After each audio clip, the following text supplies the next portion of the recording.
Topic po natin, chest pain, sumasakit ba ang dibdib ninyo? Ito yung pinaka-common na dahilan bakit pumupunta ang pasyente sa ospital, sa emergency room, biglang sumakit ang dibdib. Pero syempre, dahil mahirap tayong bansa, hindi naman pwede lahat ng sakit sa dibdib, punta ka sa emergency room. Mapapagastos ka ng 2,000 up to 5,000 kung may test, mas mahal pa. Kaya dito sa video na to, tuturuan ko po kayo kung kailangan ba ipa-check up o hindi. Okay? At ituturo ko rin yung mga dahilan bakit sumasakit ang dibdib. Hindi lahat puso yun, ha? Pwedeng panic attack. Panic attack, nervous yan eh. Pwedeng panic attack o heart attack. Pwede rin sa buto lang ang masakit. Pero yung pangatlo, pwede talaga may sakit sa puso. Yan, pag may sakit sa puso, wala tayong choice. Pwede rin naman pang-apat yung problema sa baga. Maraming problema sa baga, sumasakit ang dibdib. At pwede rin pang-lima yung mga sakit sa tiyan. Sa tiyan, gallbladder, ulcer, lahat yan. Pakala mo, dibdib din yan. So, titignan natin na para makatipid tayo. Left side chest pain. Yan, no? Pwede bang heartburn, acidic, sa buto ba o barado yung puso talaga? Malalaman natin dito. Ang una kong tinatanong, may mga ribs tayo. Yan, Ayan ang mga ribs natin. Nakita nyo may pula-pula, parang namamaga. Tinatanong ko sa pasyente, kaya mo ba ituro saan ang masakit sa inyo? Like ngayon, nanonood kayo, turo nyo. Turo nyo. Okay, naturo nyo na ba? Pag naturo nyo saan yung pinakamasakit, diinan mo masakit, ibig sabihin nun, hindi yan sakit sa puso. Ano yun trick question yun trick question. Ibig sabihin, pag naituro mo, tinuro mo yung buto. Ang correct answer, pag pinapaturo ka, ang correct answer is, Doc, hindi ko maturo parang nandito yung masakit Pag ganun ang sinabi niya, pwedeng sakit sa puso. Kasi yung puso, hindi mo matuturo. Pag tinuro niya yung buto, buto lang ang masakit. So, pag buto ang masakit, natulog, bagong gising, naipit ang dibdib, laging nakakuba, 'di ba? Buto sumasakit o baka nag-exercise, biglang napaikot, costochondritis 'yan. Buto masakit. Walang gagawin diyan. Okay lang 'yan. Pahinga lang. Second, pwede ring nervyos, panic attack. 'Di ba? Paano mo malalaman kung panic attack o heart attack? Actually, may shortcut ako dito. Pero hindi ko alam kung kaya ninyo Ang panic attack, nakikita ko sa mukha Para siyang dilat na kabado, na stress. Talagang laging stress siya sa buhay. Kita mo talaga kabado. Usually, batang babae ito. Wala namang mga sakit. Lagi kumukonsulta. Lagi sinasabihan normal. Yun ang panic attack. Ang tunay na heart attack, usually mas may edad. 50 years old. Hindi siya dilat, nakakunot ang noo, parang may dinadamdam na masakit. Parang alam mo, meron siyang sakit na masakit na tinatago niya.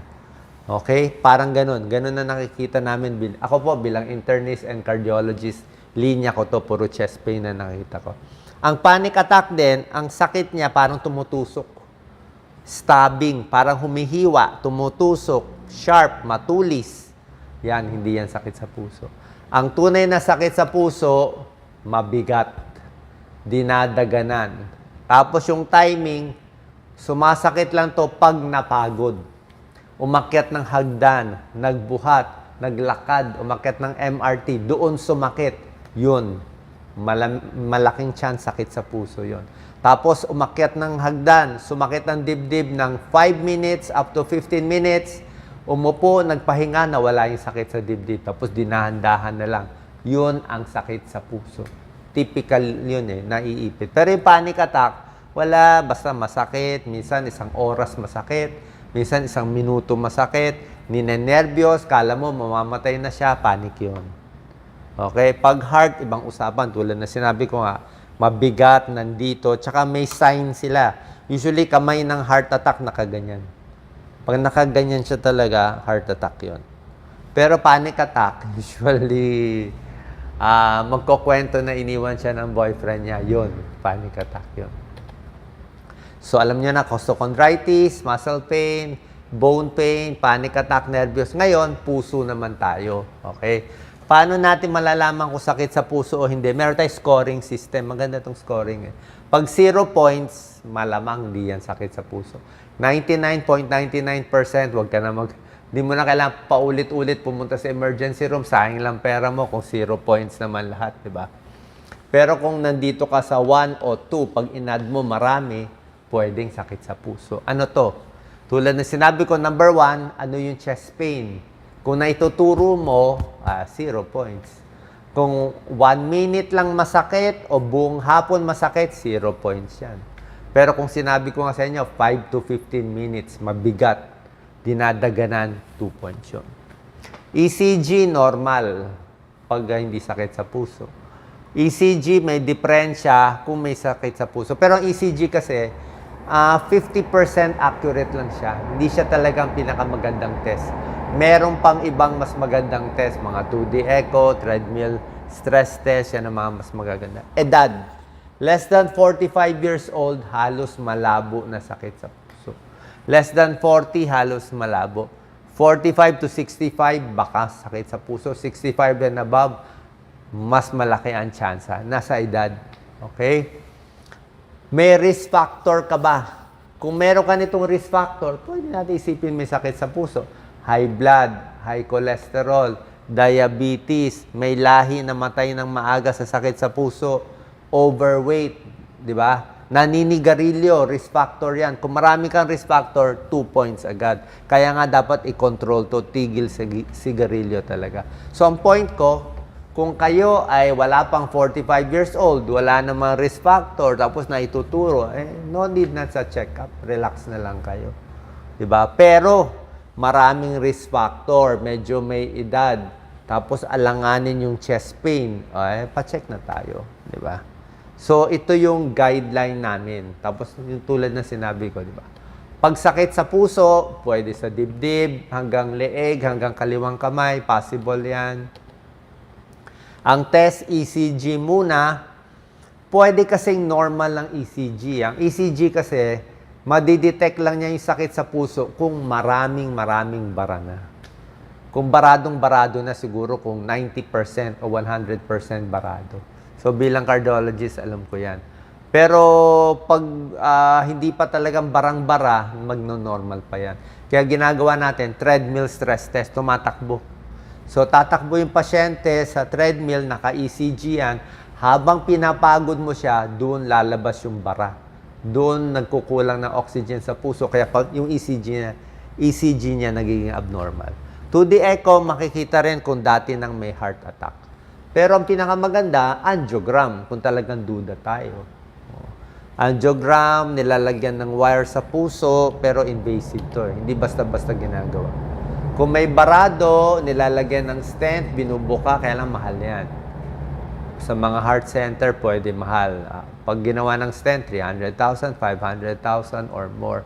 Pero life-saving siya. Life-saving. Katulad na sinabi ko, yung mga high blood, smoking, titigil lahat. Gamutan, kung barado sa puso, mga metoprolol, beta blockers, aspirin, mga statin, simvastatin, lifestyle change, kung sakit sa puso. Okay? So, alam nyo na, yan ang mga possibilities. May other heart possibilities na medyo rare. Siguro, banggitin ko lang, merong mga thoracic aneurysm, pero medyo rare yan. Merong mga myocarditis, humihina yung puso, viral infection, medyo rare. Pericarditis, yung balot sa puso, sa mga lupus, medyo rare. Usually, yung heart attack pa rin talaga ang common. Ito yung pang-apat na causes, baga. Pwedeng baga ang masakit, di ba? Yung baga mo nandito sumakit ang dibdib. So, pwedeng hindi buto, pwedeng hindi puso, pwedeng hindi nervous, pwedeng baga. Pwedeng may pulmonya, pwedeng may hika, pwedeng may tubig sa baga. So, lung problem pwede. Kaya pag lung problem, may ubo, di ba? May plema, so baga siguro rin. Humuhuni, hinahapo. Pag in-x-ray, may nakitang mga peklat sa baga, pwede rin yan. Emphysema, smoker, pwede rin baga. So, kung baga, gagamutin ng baga. Bukod sa baga, ito yung number 5 cause, pwede sa tiyan, dito sa abdomen. Bakit sa tiyan? No? Tingnan mo, andito yung tiyan natin. Andito yung puso natin. Andito esophagus natin. So, pag sumakit ang tiyan, may acidic. Pag acidic, umakyat sa dibdib ang masakit. Diba? Pag may ulcer, bandang sikmura, bandang dibdib. Pag may heartburn, ayan, acid reflux, peptic ulcer, halos dibdib magmasakit. Lalo na pag may GERD, gastric reflux, di ba? Dito masakit. Okay? Kabag, mahangin ng tiyan. Ito, mahangin, parang dibdib din masakit. Tsaka pag problema sa tiyan, nagre-react yung puso. Nagpapalpitate din yan. Kaya kala mo puso. So, pag marami kang hindi matunawan, nakakabagan, masakit ang maasim, pakatiyan ng problema, hindi sa puso. Tsaka ang timing ng sakit sa tiyan, siyempre bagong kain, nagutom, diba? Ito tubig lang gusto ko, tubig lagi, every 15 minutes, mahugasan yung acid at saging, may tulong yan. So pag tiyan, pwedeng indigestion, pwedeng GERD, pwedeng heartburn, pero pwede rin na minsan sa kanan, baka gallbladder stone. O sa liver, may liver abscess, pero bandang kanan na yun. Okay? Pag baga, pwede dito. Pag hindi, so nakita nyo na, malalaman nyo kung kailangan magpa-check up or hindi. Pero kung may duda kayo, wala namang masama magpa-check up isang beses. Pag nakita nyo, wala kayong risk factor, so no need na. Ito na lang gagawin natin. Kung di natin alam kung sakit sa puso, hindi ba, o sakit sa baga, o sakit sa tiyan, o nervyos, whatever yung cause ng chest pain mo, sundin na lang natin to. Healthy lifestyle to patok naman to sa lahat Pwede to sa puso, sa baga, sa tiyan, sa nervyos, whatever. Which is mas bawas stress, relaxation. Okay naman. Iwas sa mga fast food, fries, hotdog, fried chicken, konting bawas. Okay? Exercise. Pag may sakit sa puso, pwede pa rin maglakad. Pag sumakit na dibdib, pahinga, tapos lakad ulit. Pero pag duda nga, syempre, punta na tayo sa doktor, maintenance. So, ingat din sa exercise. Eat whole foods, di ba? Masustansyang gulay, maraming gulay, 2 tasa isang araw, pwede yan. Huwag lang magpapataba. Prutas, apple, saging, orange, pongkam, dalandan, okay lahat yan. Iwas sa mga soft drinks, matatamis, lemon water, tsaa. Mamaya hingi ako kay Doc Lisa, chamomile tea, favorite ko yan. Pang tiyan problema ko tiyan Okay? Healthy snacks, pwedeng mga gulay, pwedeng mga mani, pero wag lang masyado maalat. Mantika, bawasan. Butter, bawasan. Matataba, bawasan. Tapos yung dami ng pagkain, wag din busog na busog. Konti lang, 1 cup rice, half cup rice lang. Yun lang muna para hindi masyado busog, para hindi rin mahirapan ang puso. Kasi kung busog na busog ka, yung dugo pupunta sa tiyan, ay baka magkulang ng blood supply sa puso. Pwede sumakit ang puso. Magkulang blood supply sa utak, kaya inaantok ka pagkatapos kumain. So, sana po, makatulong tong tips natin. Tulad na sinabi ko, maganda tong diagram natin. Pag 0 kayo lahat dyan, wala pang 45, normal ECG, walang risk factors nito, malamang di yan sakit sa puso. Salamat po, ingat po palagi.